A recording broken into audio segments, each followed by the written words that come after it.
कि जितना हमको भय किसी का लगता है या जीवन में दुख आता है, तो उसके पीछे सबसे बड़ी जो कोई चीज है एक, वो है वासना। कहीं ना कहीं हमको राग है, आसक्ति है, मोह है, वासना है, इसलिए डर लगता है, भय लगता है। हम निर्भय जीवन नहीं जी सकते हैं। अभी आपको जीने की बहुत आसक्ति रहेगी, हमको जीना ही है, जीना ही है, इतनी साल जीना है, इतनी साल जीना है। जितनी प्रबल आसक्ति जीने की रहेगी, उतना ही प्रबल भय मरने का रहेगा। जितनी आपको जीने की, जिंदा रहने की प्रबल इच्छा रहेगी, उतना ही मरने का प्रबल भय रहेगा। जिसको कोई ऐसी इच्छा ही नहीं है, वो हमारे हाथ की तो बात नहीं है। बाबू मोशाय, जीवन और मरण तो ऊपर वाले के हाथ में है। हम तो रंगमंच की कठपुतलियां है जिसकी डोर ऊपर वाले के हाथ में। तो जैसे खींचेंगे वैसे ही हम नाचते रहेंगे। वो कब कहाँ कैसे खींचेंगे हमको कहाँ पता है। तो फिर डरना काहे को भाई? जितना डर लगता है, भय लगता है, उसका कारण देख लेना आसक्ति है। पत्नी का भय लगता रहता है तो समझ लेना उसमें आसक्ति है। ये चली जाएगी तो, मायके चली जाएगी तो क्या होगा, ये चली जाएगी तो क्या होगा। भय रहता है तो समझ लेना आसक्ति है। आसक्ति नहीं है तो हमारे नरसिंह मेहता की तरह बोलता कि भलू थयू ने भांगी जंजाल सुखे बस्यु श्री गोपाल। तो फिर उसको भय नहीं लगता है। नसरुद्दीन मुल्ला शिकार खेलने के लिए जा रहा था, तो पत्नी ने कहा कि आप कहाँ जा रहे हैं? तो कि मैं शिकार खेलने के लिए जा रहा हूँ, शिकार करने के लिए। तो पत्नी ने कहा कि मैं भी साथ में आना चाहती हूँ। ऐसे तो नसरुद्दीन शिकार के लिए नहीं जा रहा था, प्रेयसी को मिलने के लिए जा रहा था। किंतु कोई न कोई बहाना ढूंढ के वो जाता था। तो आज बहाना ढूंढा कि हम शिकार खेलने के लिए जा रहे हैं। तो पत्नी को थोड़ी थोड़ी गंध आ गई थी, तो पता चल गया था। तो पत्नी ने कहा कि मैं भी शिकार में साथ आना चाहती हूँ। नसरुद्दीन ने कहा कि शिकार खेलने में जंगल में बड़े बड़े शेर होते हैं, इतना जोर से दहाड़ते हैं, अभी जो बिजली दहाड़ रही है वैसे दहाड़ते हैं। तो वहाँ तो मेरा भी पाजामा ढीला हो जाता है। नसरुद्दीन ने कहा मेरा पाजामा भी ढीला हो जाता है। तो उनकी पत्नी ने कहा कि ये तो मुझे भी डर है कि आपका पाजामा ढीला हो जाता है, इसलिए मैं साथ आना चाहती हूँ।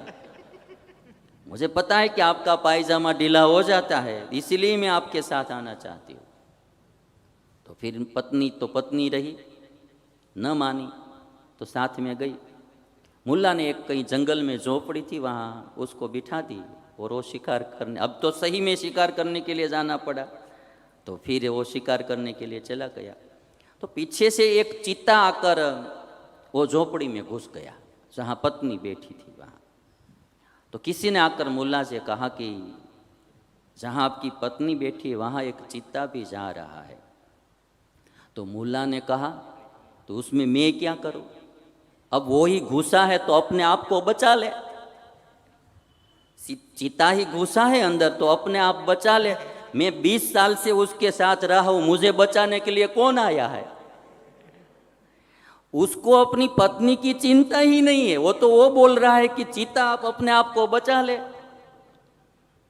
तो जिसको आसक्ति नहीं होती है उसको तो कोई डर होता ही नहीं है।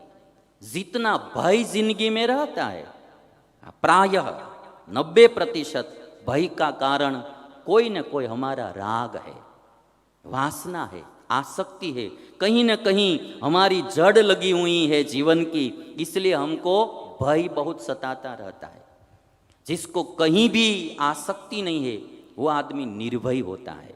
उसको कभी कोई भय नहीं लगता है, डर नहीं लगता है। मैं तो मेरे जीवन में ये सिद्ध करने का प्रयास कर रहा हूँ, भय किसको होना चाहिए, किसका होना चाहिए? किसी का भय नहीं होना चाहिए। आदमी निर्भय होना चाहिए, किंतु आसक्ति निर्भय होने नहीं देती। और जो आसक्ति है, अभी मैं आपको एक चार्ट बताऊंगा, एक न एक दिन ये जो यहाँ कहा कि ताम तृष्णाम त्यजत सुखम, जो आसक्ति छोड़ेगा वही जीवन में सुखी होगा। वासना वाला आदमी कभी सुखी नहीं होता है, चाहे वो राजा हो चाहे रंग, चाहे वो शिक्षित हो चाहे वो अशिक्षित, चाहे वो प्राइम मिनिस्टर हो कि चीफ मिनिस्टर, आसक्ति वाला आदमी दुखी होता ही, उसका परिणाम अच्छा नहीं होता है। तो त्याग और वैराग्य दो चीज मुझे आज आपको कहना है एक चार्ट के द्वारा। जो अभी मन में भोगने की इच्छा है किंतु अभी उन्होंने छोड़ दिया है वस्तु पदार्थों को, तो उसको त्याग बोलते हैं। तन से छूट गया है किंतु मन में उसकी इच्छा रहती है भोगने की। जैसे कि कोई नियम ले लेता है कि ये 4 मास में मिठाई नहीं खाऊंगा, मिठाई चातुर्मास में कोई नियम लेते मिठाई नहीं खाऊंगा, तो अभी मिठाई खाने का छोड़ दिया तो मिठाई का त्याग कर दिया, किंतु मन में इच्छा रहती है खाने की, तो वैराग्य नहीं है। त्याग है किंतु वैराग्य नहीं है। और जब मन में से खाने की इच्छा ही छूट जाएगी तो वो वैराग्य कहलाएगा। तो जो कृष्ण भगवान ने गीता में कहा है कि विषया विनिवर्तन्ते निराहारस्य देहिनः रसवर्जम रसोप्यस्य परम दृष्ट्वा निवर्तते। कोई विषय का त्याग कर देता है तो विषय तो छूट जाता है, पदार्थ छूट जाता है, किंतु उसमें रही हुई जो आसक्ति है वो छूटती नहीं है। वो कब छूटेगी कि जब आत्मा परमात्मा का दर्शन होगा, परम दृष्ट्वा निवर्तते। जब जीव की वृत्ति परमात्मा में लगेगी तब उसकी आसक्ति भी छूटेगी। और वो एक पक्का नियम है, अच्छी चीज मिलती है तो बुरी चीज अपने आप छूट जाती है ना। बढ़िया चीज मिलती है तो घटिया चीज अपने आप में छूट जाती है।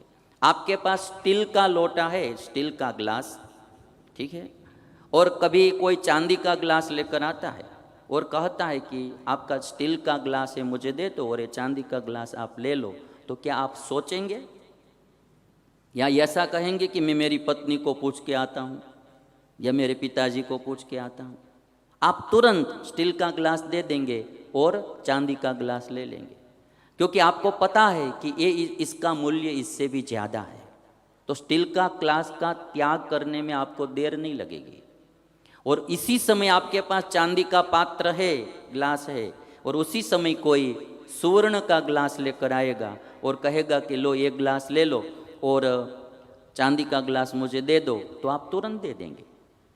क्योंकि बढ़िया चीज मिलती है तो घटिया चीज अपने आप छूट जाती है। तो इस पूरी दुनिया में जितने भी भोग है वो सब की दृष्टि से परमात्मा का जो उपभोग है वो बढ़िया चीज है। उसमें जीव की दृष्टि पहुंचेगी तो ये घटिया चीज अपने आप छूट जाती है। उसको वैराग्य बोलते हैं। कोई उच्च प्रकार की चीज में आपको प्रीति हो जाती है तो वो जो नीचे वाली चीजें होती है उसमें से अपने आप प्रीति टूट जाती है, उसको वैराग्य बोलते हैं।